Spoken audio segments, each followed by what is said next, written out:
Well, I think we were saying that even after the first period, you're up 3-0. It probably wasn't the best start, but you guys kind of stuck with it and got better as the game went along. Yeah, we were very lucky. Let's be honest. We took advantage of the opportunities, and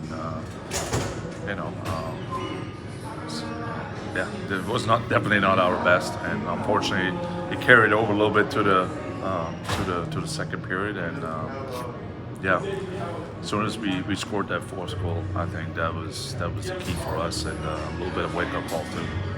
It seemed like the team really kicked it into gear after after conceding that second goal. What was it specifically that led to that fourth goal and beyond that seemed to kind of shore things up?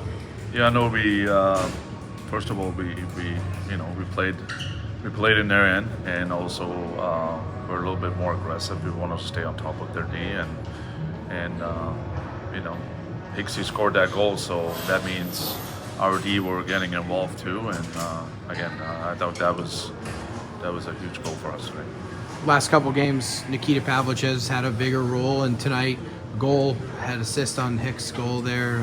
What have you seen about his play and that line too tonight? Yeah, no, we called him.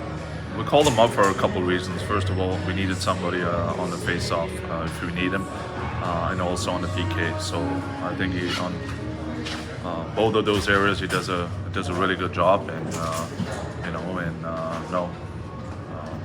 him and Wardo and Sammy Hellenius, I think slowly they find an identity of who they are, and lately they give us really good minutes.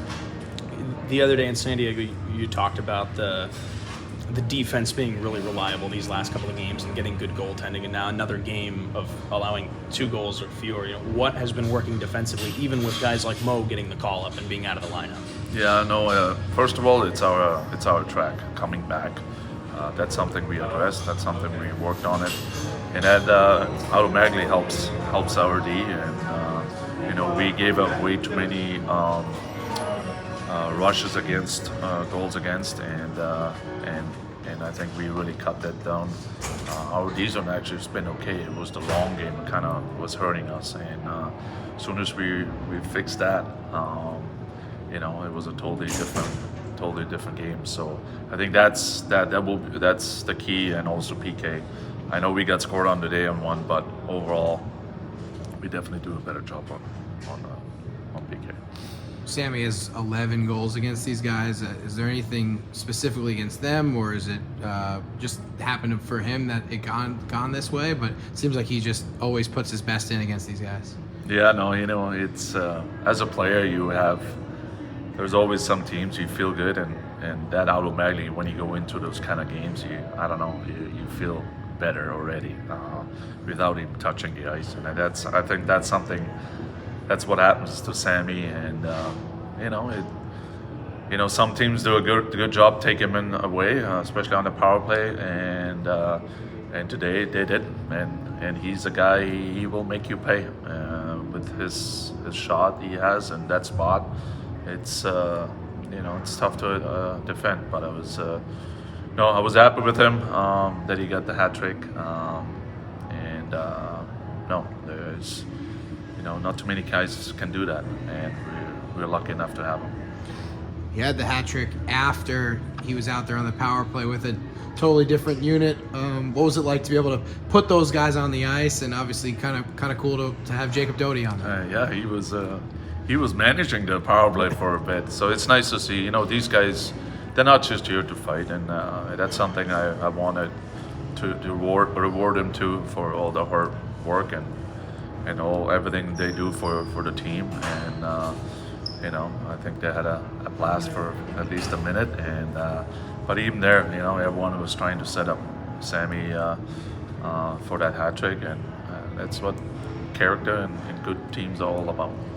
What's it like from a coaching perspective when you have the unfamiliar situation of your opponent pulling the goalie with 10 minutes left in the game, and like what's coaching in that situation like with putting the players on the ice? Yeah, no, it's you kind of see it coming, and again, you're gonna trust your killers, and at that point, I like my killers today, so trying to find the right ones out, and you know, that's what I try to do. And Boots doesn't kill a lot, but in those moments you need him, and you know, he's one of those guys who gets it done. You talk about the killers, and you had a penalty in the last minute, and guys are still out there blocking shots on the PK. I mean, what did that show you guys that, hey, it's a 6-goal game, but they're still doing some of those things? No, it means a lot, and that's exactly what I addressed to the team after the game. That means a lot, right? Having a Keel blocking shot. Wardo went after that guy because, and he chickened out. And but again, this is what good teams do, and we stuck together, and it was definitely nice to see. Now that you guys have kind of gotten into a rhythm here, even in the few games before the 3-game win streak now, and now with these 3 games on the homestand going on, like, how important is it for you guys to pick up these important wins at home? Yeah, no, we want to stay on top of it, right? And next game is another team behind us, so that means it's definitely a game we have to win again, and it kind of take it day by day. But it definitely feels good. We're gonna enjoy it tonight, and we're gonna try to get back at it and try to get that train going, right? And it definitely feels better than losing, that's for sure.